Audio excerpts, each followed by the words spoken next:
Have you ever asked yourself the question, why am I here? I can think of one specific time or times when I've had to ask myself the question, why am I here? And it's usually when I was at sports practice or I was working out in the gym. I don't know, maybe your coaches had you running laps before. And you're in the middle of literally, I don't know how many miles you're running, but maybe your coach has you run 10 miles. Dude, it's always mile 6. You're like, bro, why am I here? I still got 4 more to go? Why am I here right now? This is terrible. Maybe you've had that experience. The person that we're going to be talking about tonight, he was a disciple, a follower of Jesus, had a moment where he's freaking out and he's asking himself the question, why am I here? See, Jesus and his disciples had just done this incredible thing. Jesus took they didn't have enough food to feed 5,000 people. All they had were 2 loaves and a couple fish. And by a miracle of God, because I believe that Jesus is God and he could perform these miracles, he ends up feeding thousands of people with just one dude's little Lunchable. This incredible moment that they just experienced with Jesus. But then right after, Jesus tells the disciples to go out to sea, and it ends up being stormy. It ends up being really terrifying. And the 12 disciples, without Jesus, Jesus stayed on shore. They end up in a really scary moment. Long story short, Jesus shows up. And man, it's oh, he's here to save the day. This is so incredible. One of the disciples, Peter, he says this. He says, Jesus, if it's you and you're walking on the water, another miracle, he says, let me walk on the water with you. Peter walks out successfully. It says that he gets to Jesus. And remember, this is in the middle of a storm. And in Matthew 14, verses 28, we read how Peter walks on the water. Peter answered him, Lord, if it is you, command me to come to you on the water. Jesus said, come. So Peter got out of the boat and walked on the water and came to Jesus. But when he saw the wind, when he saw the waves, he was afraid. And Peter began to sink. So Peter has this incredible moment of faith. Jesus, you can walk on water. If it's you, you can make me walk on water too. And he jumps out of the boat in the middle of a tsunami, in the middle of this big storm. It says that the waves had been beating on the ocean all night, which is a really scary thing. They were kind of in trouble. He gets out into this storm. He walks to Jesus. Then he starts to look around. He starts to realize where he is. And he drops his focus off of Jesus. And he puts it on all of the scary things around him. And Peter is left with the question, why am I here? Why am I not in the boat with the other disciples? Why am I out on the water?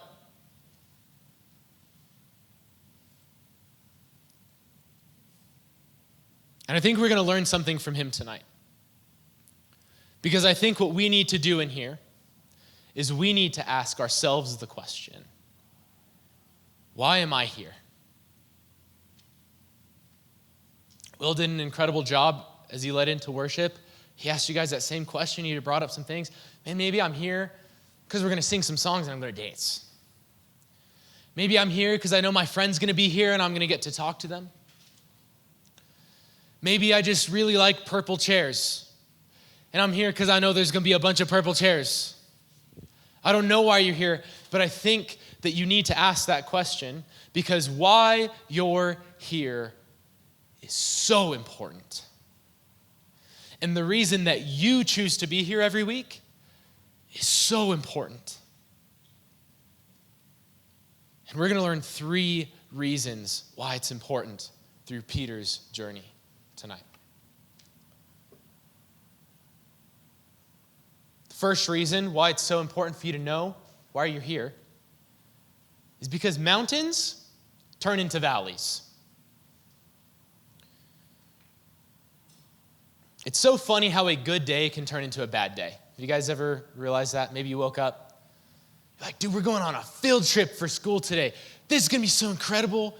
Dude, I'm going to be able to sit on the bus with my girlfriend. We're going to have such a good time. I'm going to hold her hand. We're going to walk around Explora. We're just going to get to chat, and I'm going to be with all my friends. We're not going to have any classes. It's going to be incredible. And then you roll up to school. You try and say hi to your girlfriend. Suddenly, she doesn't want to talk to you. You're like, what? We're supposed to be like dating. We hold hands. What's going on? And then she says these words. We need to talk. Oh, no. Those are terrible words. They never want to talk about something good. Suddenly you went a day where your heart was full. You thought it would be incredible. And now suddenly it's the worst day you could imagine. You just got broken up with. You're sitting on the bus by yourself. You don't have anyone to hit the fountain buttons with at Explora. You can't jump in the big elevator with anyone. It's just you. You're alone. And a good day just went into the trash can. You guys know what I'm talking about? I hope not, because that's a terrible day. Days can go bad really quickly, and that is what's happening to the disciples. Like I said, they just experienced a miracle. The loaves and the fish, there's not enough to feed anyone. And Jesus, by only something that God could do, multiplies these things. Be like you showed up to school and you only got one airhead. You're like, man, there's a whole bus full of people for this Explora trip. They don't have airheads. And then Jesus shows up and is like, give me the airhead. And then suddenly everyone on the bus has an airhead. That would be insane. So they just experienced this really cool miracle that points to the fact that Jesus is God. And then it says in verse 22, immediately, the people are still on the shore. The crowd that he fed is still on the shore. Jesus says, immediately, he made the disciples get into the boat and go before him to the other side while he dismissed the crowds. And after he had dismissed the crowds, he went up on the mountain by himself to pray. When evening came, he was there alone.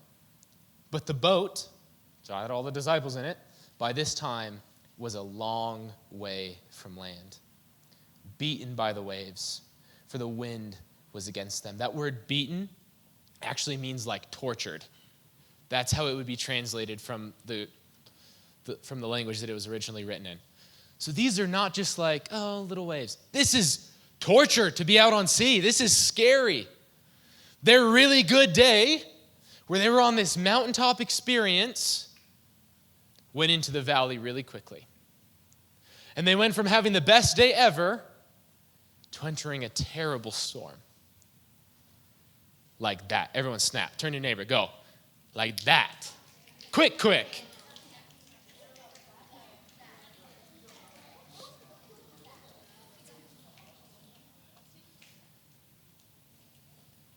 Life can change in an instant. I don't know what you've experienced. You guys are younger. You're in middle school. You're just kind of starting to experience life. So I don't know if you've experienced this yet. But sometimes a really good day goes to a really, really bad day. It's normal. That's a part of life. If you ask anyone, that's how it is sometimes. And if you haven't experienced that, I'm so happy for you. I'm so happy that all of your days have been really good. But I think for a lot of us in here, that hasn't been our experience. I think we've experienced some really good days. I think we've also experienced some really, really bad days. And not only is this a bad day for the disciples, but it's a really long bad day. The amount of time that takes place from them going out to sea and Jesus showing up is a long time. Let's read a little bit, and I'll explain a little bit more of the passage. It says, the evening came and he was alone. He was on the mountain during evening time. That's probably like 5 to 6 o'clock, right? That's when sun is setting. So Jesus, by the time he's done praying, by the time he's like ready to go meet the disciples again, it's around like 5 o'clock, 5 or 6 o'clock. But we read in verse 25, it says, and in the fourth watch of the night he came to them, walking on the sea. So this is a scene where Jesus shows up. The disciples are getting tossed around in the sea, but suddenly Jesus is walking on the water. But it says in the fourth hour of the night. This is a term that was used a long time ago. I'll just give you the short and sweet. It means between 3 a.m. and 6 a.m. So the disciples had a bad day and a bad night. They're bad like, oh my gosh, I'm starting to see clouds. This doesn't look very fun. Goes all the way throughout the night, and they could have been out there for like 12 hours. Have you guys had your bad day turn into 2 bad days? Turn into 3 bad days? Turn into a bad year? 2016. Don't ask me about 2016, man. Bad year. All my fault. I said, don't ask me about it.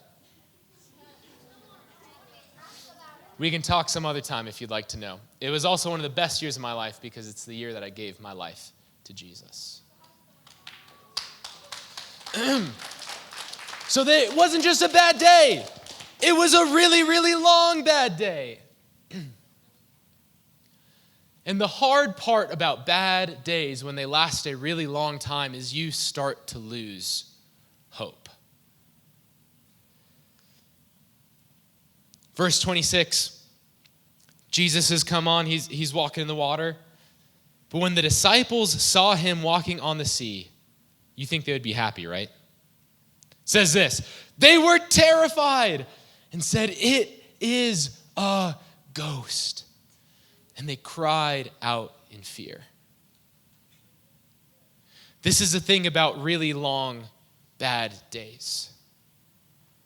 Is that when they last just a little too long, when they last longer than you think they should last, the first thing we start to do is lose hope. And the first thing we start to do is we start to question whether Jesus is actually going to show up. See, the thing here is the disciples had been on the sea for so long, they weren't even waiting for Jesus to roll up anymore. When it was him, they didn't even recognize him. They thought he was a ghost. They were freaked out. I think some of you have been through a really, really long, bad day. And I think some of you are starting to ask, why am I out here at sea? Why am I even here? I thought I was a believer. I thought Jesus loved me. I thought if he loved me, I wouldn't go through these bad times. And some of you are experiencing this long, bad day. It's making you lose hope, and you're not even looking for Jesus anymore. And maybe because of that, you show up to church, but you're not even really looking for Jesus anymore. You're just looking for a circumstance to change. You don't really know why people are happy when they're in the room. You don't know why we're jumping around when we're worshiping because you're not even looking for Jesus anymore. You've given up hope. This is why you need to ask the question, why am I here? Because the reality is this, is however the disciples felt, they felt abandoned by Jesus. They felt like he's not going to come save us. We can't expect him to show up anymore. He was always going to show up the whole time. It was always Jesus' plan, even if it was in the fourth watch of the night. Even if it was in the last little bit of maybe their boat was falling apart, I don't know. Jesus' plan was always to show up. And the reason you need to ask yourself, why am I here? It's because if you've lost hope, you need to be reminded that Jesus is on his way. Jesus is showing up. He will walk into your storm. And not only is he going to walk into your storm, he's got the whole thing handled. Remember, the worst part of this is that the waves were beating them. They were torturing them. And what does it say that Jesus was doing on the waves? Does anyone know? He was walking on them. The thing that is the hardest for you to get through, your insecurity, your self-doubts, the bullying at school. Maybe it's your parents, they're getting a divorce. Maybe it's your friend, they're just having a really hard time. You don't know how to help them anymore. The thing that you don't think you can handle. I've been dealing with this for too long. It's time for me to get off this boat. Jesus is looking at that thing, and he's walking on it. He's not even stressed about it. He's taking a stroll in the park. And the reason you need to ask yourself, why am I here? Is because every week, Jesus is here. And Jesus wants to meet you here. And he wants to meet you in the middle of your struggle. And he's not worried about your struggle. He's not worried about whether he can keep your parents together or not. He's walking on those waves. And you need to ask yourself the question, why am I here? Because the one who can solve all of your problems, they are a cakewalk, is in the room every single week. And maybe you're not even looking for him anymore. Jesus is coming and he will meet you where you are at. He's coming to save you from the storm. And you need to know why you show up. Because a mountain can turn into a valley really quick. And if you're not looking for Jesus, if you're not showing up for the person that can save you in your valley, what are you going to do when it happens? Maybe things are going really great right now. What are you going to do when they're not going well? Why are you here? You need to ask yourself the question, why am I here? Because faith turns to fear in an instant. Here's the deal. How many of you guys were at the weekend this past year? Raise your hand. It was so much fun. We had a blast. If you don't know what the weekend is, it's an event we do every year. It's actually the event I gave my life to the Lord at. I just feel like God uses it so powerfully. You should come this year. It's going to be in the summer. It's called The Weekend. Look for it. The Weekend. It's not just another weekend. It's the weekend. Okay? At this particular weekend that we had, for some reason, people just started passing out. Do you guys remember that? I don't know if you guys just weren't sleeping well. I don't know if you were just eating terribly or just like... No one was hydrated. They were just passing out. Here's the deal. It went down. Everyone was passing out, right? The thing you're like, oh man, if something's going to go down, it's not a good thing. It went down. People were passing out. But you know who was there? A dude named Gabriel Lucero. And Gabe's one of your leaders. He's actually in the back over here. That's Gabe. Make some noise for Gabe. If you didn't know, Gabe's a paramedic. So Gabe takes care of people that are passing out and more. And I was so thankful that Gabe was there. Here's the deal. If something's going to go down, if I'm about to pass out, you would know who I want to be next to? Gabe. Actually, people were passing out. He's taking care of them. And I'm like, oh my gosh, am I next? And I'm just like standing behind him. I'm like, he's like, hey, Santiago. I'm all, hey, Gabe. He's like, what are you doing? I'm all, no, I don't know. Just in case, you know. If something's going to go down, I want to be next to Gabe because he can handle it. He can take care of it. And Peter thought the same thing about Jesus. Verse 28 and 29. Actually, we skipped verse 27. Let's go through it really quickly. He says, but immediately Jesus spoke to them. Remember, they're terrified. They thought he was a ghost.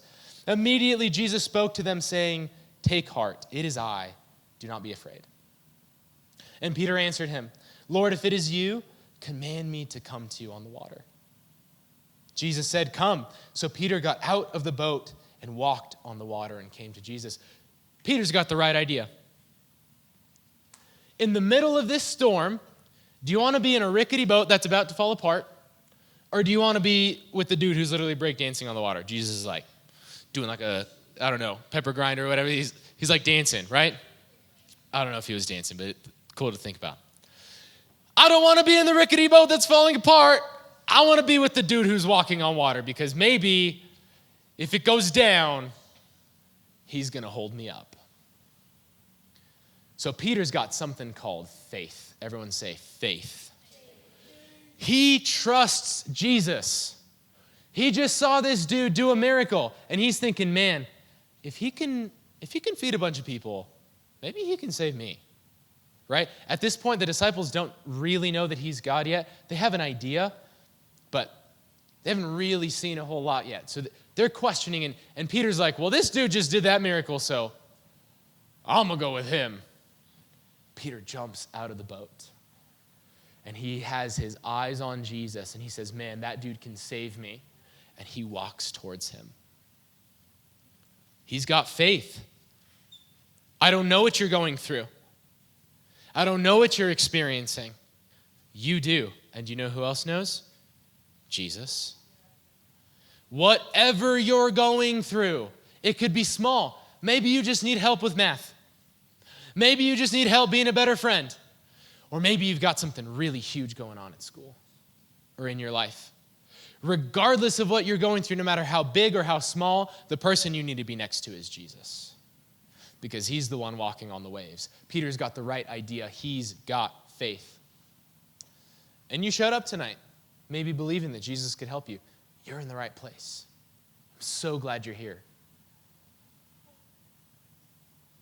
But then we read verse 30.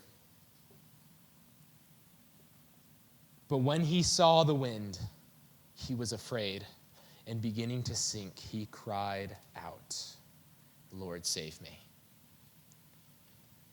Peter starts to sink. He's been walking on water. He gets all the way to Jesus.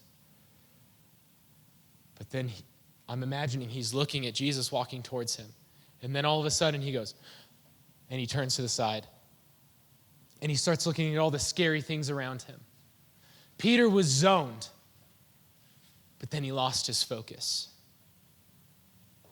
I was riding my bike the other day, and I was asking God, what do the students need to hear? I don't know what I need to teach them right now. What do they need to hear? And I'm just zoned on my bike ride. You know when you're on a run, your coach is making you run, you're like, dude, I just got to look at the ground in front of me. I got to get zoned or else I'm not going to make it through this. I'm on my bike. I'm riding uphill. I'm exhausted. I'm just zoned and ready to go.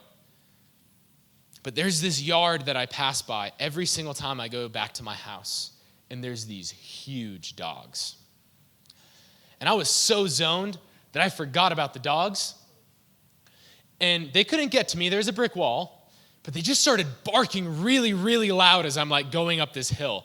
And when I tell you that it like legitimately scared me, it legitimately scared me. I was so zoned that anything that just distracted me, I was like, oh my gosh, what's going on? And I lost my focus. And I went from being able to get to my destination and just like riding my bike and getting up the hill to like, oh my gosh, how am I going to do this? I'm so tired. My legs hurt. I don't even want to make it home. I just want to like sit on the side of the road. I don't want to go anymore. This is what's happening with Peter. He's walking on the water and he is zoned on Jesus, the only thing allowing him to walk on water. And as soon as his focus goes off of Jesus, what happens? He starts to sink. Peter's problem here is not that he needs to learn how to walk on water. Have you ever heard of anyone else walking on water legitimately and it not being a magic trick other than Jesus walking on water? No. No one can do that. Only God can do that. You sink in water. The only reason that Peter is able to walk on the water is because Jesus is allowing him. And when he's focused on him, he's walking great. But the moment his eyes veer off and start to look at everything around him, he starts to sink. Because it was never Peter's power in the first place. And the reason I wanted to talk to you about this is because we've been going through this series called All the Small Things. And we've been talking about a lot of things in our lives that honestly are just kind of messing with us, right? We're not talking about things that save us, but we're talking about things that like make our life better, when Jesus is sanctifying us and making us look more like him. And I think that as I've been teaching through this series, and I know I said it from stage, it's not you that can change you, it's only Jesus that can change you. But I just got this sense that we started to forget that. And we started hearing about how prideful we were, and we're like, yeah, I'm really prideful actually. That's a big problem that I have, but I can't change it. And we started hearing, yeah, my words, they hurt people. I talk too much, I gossip too much, and I do that, and I'm bad because of it, and I can't change it. I guess I'm just bad.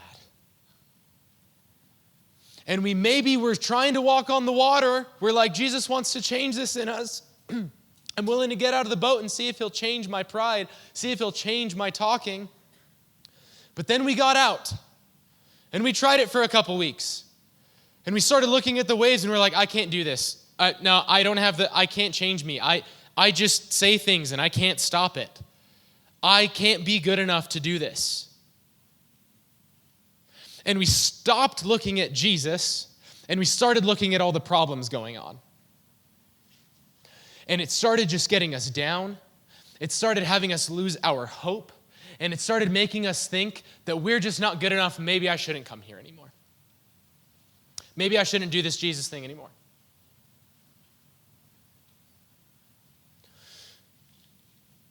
You need to ask yourself, why are you here? Because Peter had to ask himself, why am I out here on these waves? Because let me tell you something. The moment that you take your eyes off of Jesus, it doesn't make sense for you to be on the waves anymore. If Peter's out there by himself, why the heck, without a life raft, without some dude that can help him and lift him up, why would he ever jump into the ocean? It makes no sense. And if you're out here trying to be a believer, trying to be a Christian, and you've taken your eyes off of the fact that you just want to be next to Jesus, all you're going to see is how bad of a person you are. All you're going to see is how much you can't do it. All you're going to see is how much you need to change, and I can't do it, and these waves are crazy, and I'm starting to sink. Why am I here? Because the only reason to be here, the only reason to be in a relationship with Jesus, to be a Christian, to want to be better, is if you're wanting to be next to Jesus. I don't know, I'm trying to think about what Peter's thinking about. You know, Peter lives in 2024. He starts walking out on the water. He's like, pulls out his TikTok or something. He's like, yo guys, we out here. I'm out on these waves. This is super cool. Look at me. He's starting to think, man, this is so awesome. How am I even doing this? He's drawing attention to himself. And maybe your story is that as you became a believer, you started realizing, man, I'm actually doing this. Man, I'm reading my Bible more than my friends. Man, I know a lot more about Jesus than everyone else. Dude, I show up every single week. I haven't missed a week here today. I'm doing this. I'm walking on the water. Even if you think it's a good thing, if you take your eyes off of Jesus and turn it to this good thing, it's still not the best thing. It's still not the thing that's even keeping you afloat in the first place. So you need to ask yourself, why am I here? Is it for Jesus or is it for some other reason? Because I'm going to tell you, if you show up to church, and the reason we come in here is not because we love Jesus and we want to glorify him and we just want to be close to him because he's the only one that can save me from my storm. He's the only one that can save me from my sin. He's the only one that can change my life. If we show up for any other reason than that, we shouldn't be here. Because this is not about me. This is not about you. This is not about any of the cool things that we have going on here. This is about a person named Jesus. How we love him.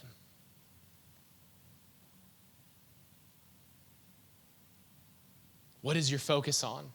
Because your faith I'm going to get out of this boat. Jesus is going to change me. If it shifts your focus, it can turn into fear right away, and that'll send you astray.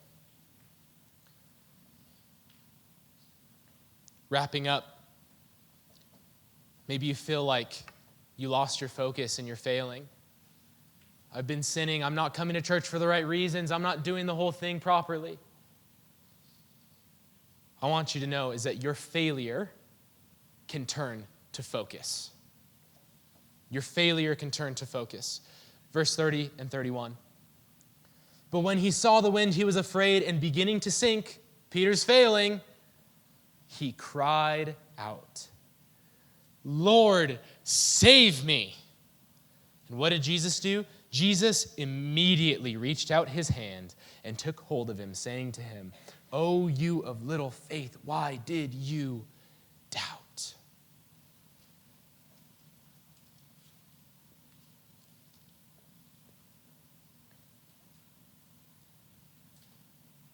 Being a Christian, it's not about being perfect.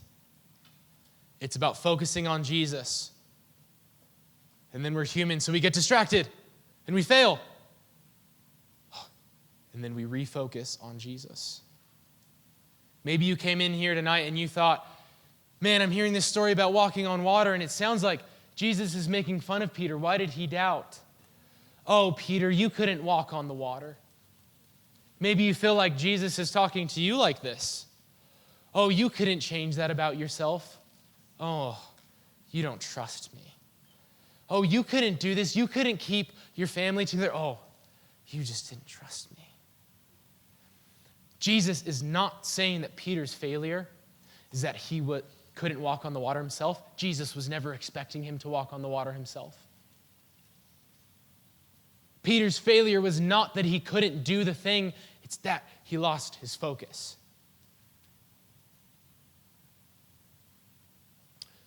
But what does Peter do?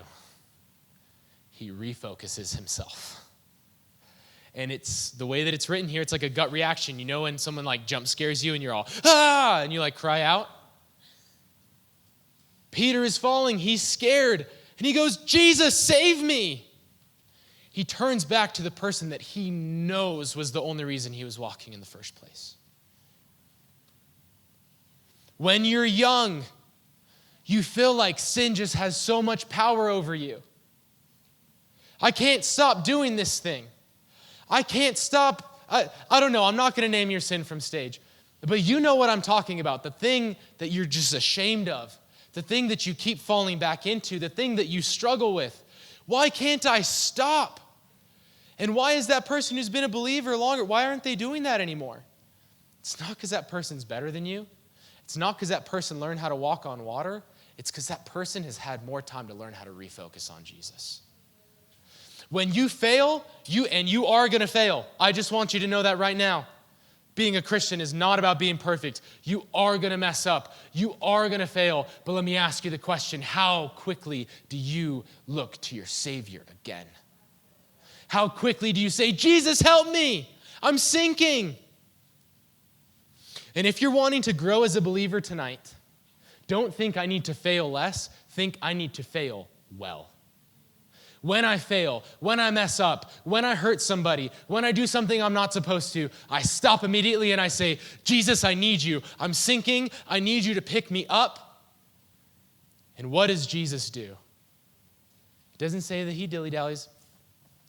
He walks slowly to Peter and he's like, hey, Peter, cool to see you down there. It says the moment that Peter reached out to him and cried out, Jesus reached his hand out and grabbed him. And the word that is used for grabbing onto is like arresting. It is like gripping onto and not letting go. And the moment that you have failed and cry out to Jesus, he's grabbing your arm and he's not going to let you go.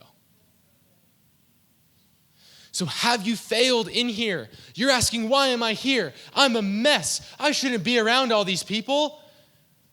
Welcome to the club. We've all messed up. Just some of us have learned how to refocus more quickly than others.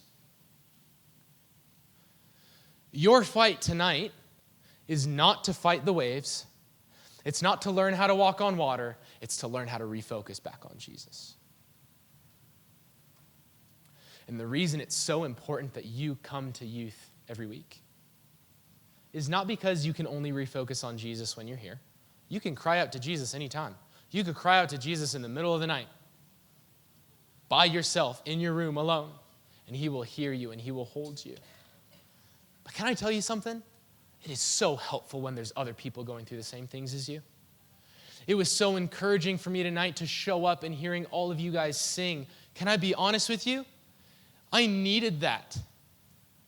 I had a hard week. I had a week that felt like a long, bad day. When I showed up and I got to just sing about how we love Jesus with all of you guys, it filled me up, man. I felt like I could keep going, and I want the same for you. I know I am here. The only reason that I'm here and I show up every week is because Jesus saved me. He is my hope. He has shown up at the middle of the night for me too many times for me to think that he's not God. And I love him, and I will do anything that he has asked me to do. And I just want you to love him the same. Because like Will said at the beginning, we love God because he loved us first. Why do you show up every week? Because Jesus loves you. And he's here to save you. He's here to pick you up. And you just want to be next to him. You just want to love him back. So you get out of the boat every single week and you say, Jesus, I'm walking to you. And then when you fail, you find out that Jesus didn't make you come to him. He went to you. He picked you up where you're at. Why am I here? It's got to be because we love Jesus. This story is not about us. Actually, in here you might think, it's like, oh man, what's that story of where Peter walked on the water? And then you go into your Bible. Do you know what the heading says? Jesus walks on the water. Because Peter couldn't walk on the water without Jesus. So for you guys in here, I know that it's really easy to think, well, my story. What's going to happen to me? What about me and my storm? It's Jesus' story, and it's about how he saved you. And when you tell the story about how he saved you, it changes everyone else around you. To finish up, we're almost done. Give me one more second, guys. Verse 32, and when they got into the boat, meaning that Jesus walked Peter all the way back to the boat. So Peter walked on the water again. He walked him all the way back to the boat. And when they got into the boat, the wind ceased. And those in the boat worshiped him, saying, truly, you are the Son of God. They didn't know that he was Jesus yet. They didn't know that he was God yet. But through Peter's failure, through the thing that he messed up on, because he refocused on Jesus, Jesus was glorified. And everyone in the boat said, man, this has to be God. Jesus has to be the person that he says he is. And you might think that your failures make you a terrible person. You might think that your failures make you terrible to be around. But can I tell you something? When you let Jesus change your failure and you focus on him, the people around you look at Jesus and all they can say is, he must be God. There are not believers in your schools. You know this. You're at the schools. I'm not even at them. You're there. Your friends don't believe in Jesus and they're going through all these hard things. They're in their storm and they can't make it out. Why? Because it's all on them. They don't have Jesus. But when you allow your failure to focus you on Jesus and you tell people about it, and it's not about how good you look, but man, I need Jesus. I'm not a good person. I need him. Look at what he did in my life. It makes people know he must be God. Tonight is not about us. We need to refocus on Jesus, and we need to make the only reason that we are here because we love Jesus.